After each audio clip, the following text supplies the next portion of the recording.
नमस्कार दोस्तों, स्वागत है आपका हमारे यूट्यूब चैनल पर। अगर आप चैनल पर नए हैं तो प्लीज़ चैनल को सब्सक्राइब कर लीजिए, अपने दोस्तों को शेयर कर दीजिए।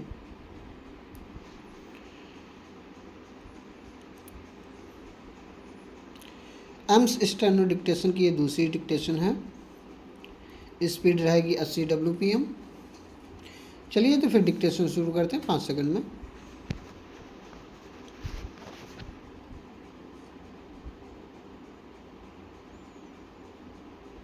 स्टार्ट। कोई बीमारी हो जाने के बाद उसका इलाज सोचने के बजाय बेहतर है इस बात की सावधानी रखना कि बीमारी पैदा ही ना हो, मगर हम सामान्य बातों का भी ध्यान नहीं रख पाते। बहुत सारी बीमारियां हमारी जीवन शैली में व्यतिक्रम आने के कारण पैदा होती हैं। उसमें अनेक बीमारियों की वजह हमारे खान पान में गड़बड़ी की वजह से होती हैं। पिछले कुछ समय से खान पान का बाजार इतनी तेज़ी से विस्तृत होता गया है कि उसमें खान पान का विवेक ही लोगों में नहीं रह गया है। कभी भी खा लेना, कुछ भी खा लेना, बिना सोचे समझे भोजन में कुछ भी मिला लेना जैसे आज का फैशन हो गया है। इसी वजह से विषम आहार का चलन लगातार बढ़ता गया है, जो हमारे पाचन तंत्र को खराब करता, कब्ज और अम्लीयता जैसे रोगों को जन्म देता है। अगर भोजन करते समय कुछ सामान्य सावधानियां बरतें तो इन समस्याओं से बहुत आसानी से बच सकते हैं। बहुत सारे लोगों का मानना है कि कच्ची चीज़ें खाने से स्वास्थ्य ठीक रहता है। एक चलन के तहत बहुत सारे चिकित्सक भी सलाह देते हैं कि सलाद और अंकुरित अन्न खाने से सेहत बेहतर रहती है, मगर यह वैज्ञानिक तथ्य है कि मनुष्य का पाचन तंत्र जानवरों के पाचन तंत्र से बिल्कुल भिन्न होता है। जानवर तो कच्चा ही खाते हैं, पर मनुष्य के शरीर में कच्चा भोजन पचाने का रसायन नहीं होता। उसे पचाने के लिए पाचन तंत्र को अतिरिक्त श्रम और रसायन उत्सर्जन करना पड़ता है। इससे पाचन संबंधी बीमारियां पैदा होती हैं। इसलिए कच्चा खाने से परहेज करें। अगर अंकुरित और सलाद आदि खाना हो तो उसे भाप या उबलते पानी में 2-3 मिनट के लिए रखने के बाद ही खाएं। इससे वह पूरी तरह कच्चा नहीं रह पाता और उसे पचाना आसान हो जाता है। आजकल बाज़ारों में पेय पदार्थों का चलन बहुत तेज़ी से बढ़ा है।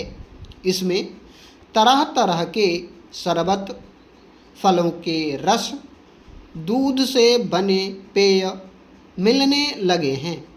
फलों के साथ दूध का मिश्रण करके भी अनेक पेय बनने लगे हैं। मगर ध्यान देने की बात है कि आयुर्वेद में फल और दूध का मेल निषिद्ध है। इसलिए आम, केले, खरबूजा वगैरह में दूध डालकर बनने वाला पेय पीने से परहेज करना चाहिए। इस तरह का पेय पाचन तंत्र को मंद कर देता है और पाचन संबंधी बीमारियां उभरनी शुरू हो जाती हैं। सभापति महोदय, मैं आपका आभारी हूँ कि आपने मुझे वित्त विधेयक पर बोलने के लिए आमंत्रित किया। जिन परिस्थितियों में यह बजट आया, उन परिस्थितियों की चिंता प्रायः सभी मित्रों ने की है।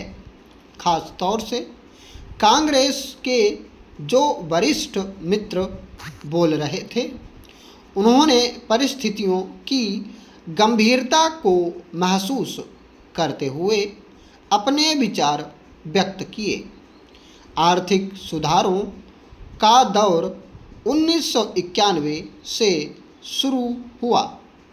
अनेक कठिनाइयाँ थीं और उन कठिनाइयों में देश की जो आर्थिक स्थिति निर्मित हुई, भारतीय जनता पार्टी को विरासत में जो कुछ मिला, उन कठिनाइयों से निकलने का रास्ता किसी भी वित्त मंत्री की मजबूरी हो सकती है।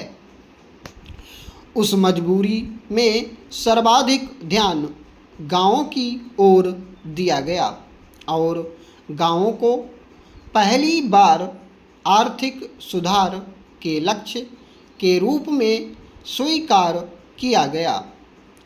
मैं समझता हूँ कि यह महात्मा गांधी के उन सपनों को साकार करने का अवसर देना था जिसकी प्रतीक्षा पिछले कई वर्षों से यह देश कर रहा था।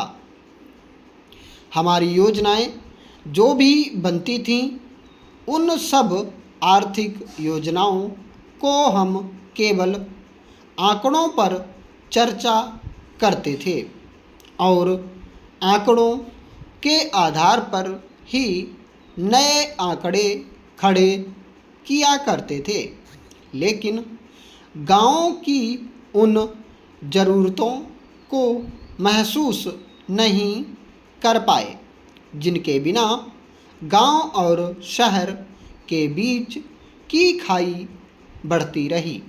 नतीजा यह हुआ कि मानव संसाधन की दृष्टि से हम काफ़ी पीछे चले गए। विश्व में हमारा स्थान कहाँ पहुँच गया, यह कहना कठिन है, क्योंकि सारी व्यवस्थाएं और योजनाएं कुछ मुट्ठी भर लोगों को नज़र में रखकर निर्मित होती थीं।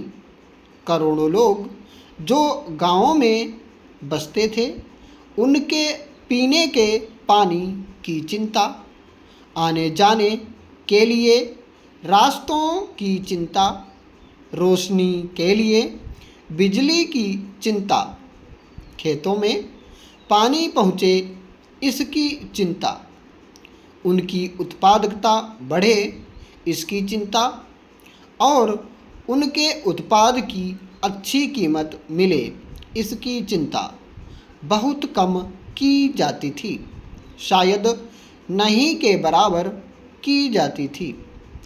यह अवसर देश को देखने को मिला कि आज गांवों की ओर यह देश और देश की व्यवस्था मजबूती से बढ़ रही है। अभी पिछले महीने ही हम लोग आंध्र प्रदेश के जनपद के एक गांव में गए थे और उस समय हमारे ग्रामीण विकास मंत्री महोदय भी साथ में थे। हम ग्रामीण विकास मंत्रालय की सलाहकार समिति के साथ गए थे। जिस प्रकार हम यहाँ अपने मित्रों को सुन रहे हैं, खास तौर से प्रतिपक्षी मित्रों को उसी तरह से हमने आम बजट को लेकर वहाँ के आम व्यक्ति को सुना। वह प्रतिक्रिया मैंने गांव में देखी। स्टॉप।